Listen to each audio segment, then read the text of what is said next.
Covid నుంచి ఇప్పుడిప్పుడే కొన్ని దేశాలు కోలుకుంటున్నాయి. అయితే మరో వైరస్ మానవాళికి సవాల్ విసురుతుంది.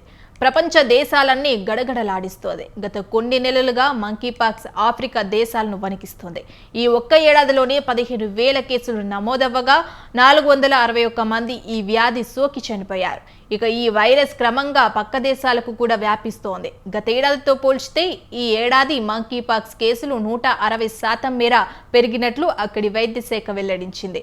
దీంతో ప్రజల్లో తీవ్ర ఆందోళనలు నెలకొన్నాయి.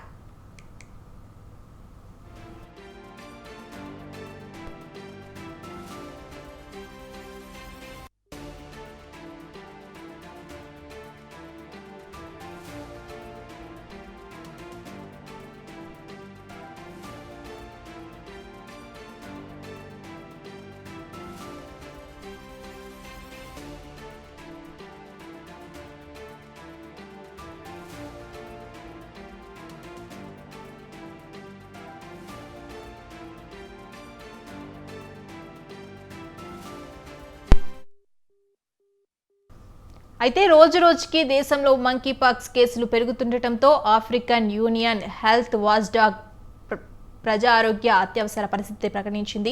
ఆఫ్రికన్ దేశాల్లోని డెమోక్రటిక్ రిపబ్లిక్ ఆఫ్ కాంగోలో ఎక్కువగా ఈ వైరస్ తన ప్రభావాన్ని చూపిస్తోంది.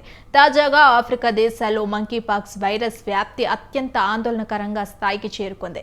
ఇక్కడి పరిస్థితి అంతర్జాతీయంగా ఆందోళన కలిగించే విధంగా ఉందని ప్రపంచ ఆరోగ్య సంస్థ ప్రకటించింది. గ్లోబల్ పబ్లిక్ హెల్త్ ఎమర్జెన్సీని విధిస్తున్నట్టు తాజాగా హెచ్చరికలు జారీ చేసింది.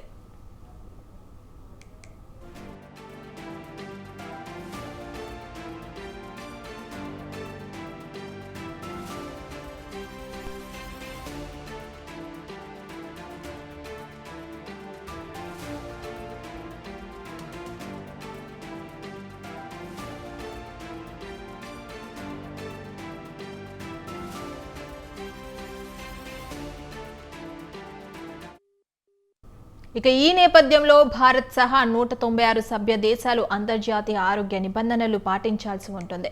WHO సభ్య దేశాలకు అత్యున్నత స్థాయి ప్రమాద హెచ్చరికలు జారీ చేసింది. ఎమర్జెన్సీ కమిటీ సూచన మేరకు గ్లోబల్ హెల్త్ ఎమర్జెన్సీ ప్రకటిస్తున్నామని WHO చీఫ్ టెడ్రోస్ అథానోమ్ అన్నారు. వ్యాధి సోకితే తీవ్రమైన కండరాల నొప్పి, జ్వరం వస్తుందని తెలిపారు.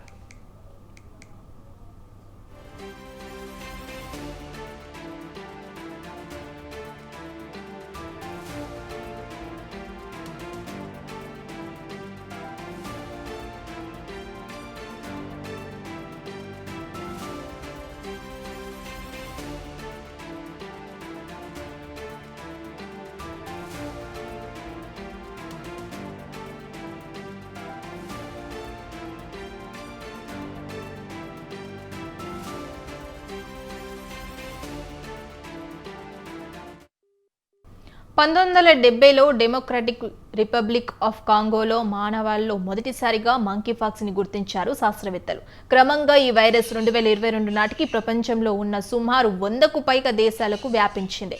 ఎక్కువగా లైంగిక సంపర్కం ద్వారా ఇది వ్యాపిస్తుందని వైద్యులు వెల్లడించారు. సాధారణంగా మంకీపాక్స్ కోతులు, ఎలుకలు, ఉడతల వంటి జంతువుల నుంచి మనుషులకు సోకుతుంది. మనిషి నుంచి మనిషికి సంక్రమించే అవకాశాలు కొంచెం తక్కువే అయినా సరే చర్మం, పగుళ్ళు, శ్వాసకోశ వ్యవస్థ, కళ్ళు, నోటి సమస్య ద్వారా ఇది సంక్రమిస్తుంది.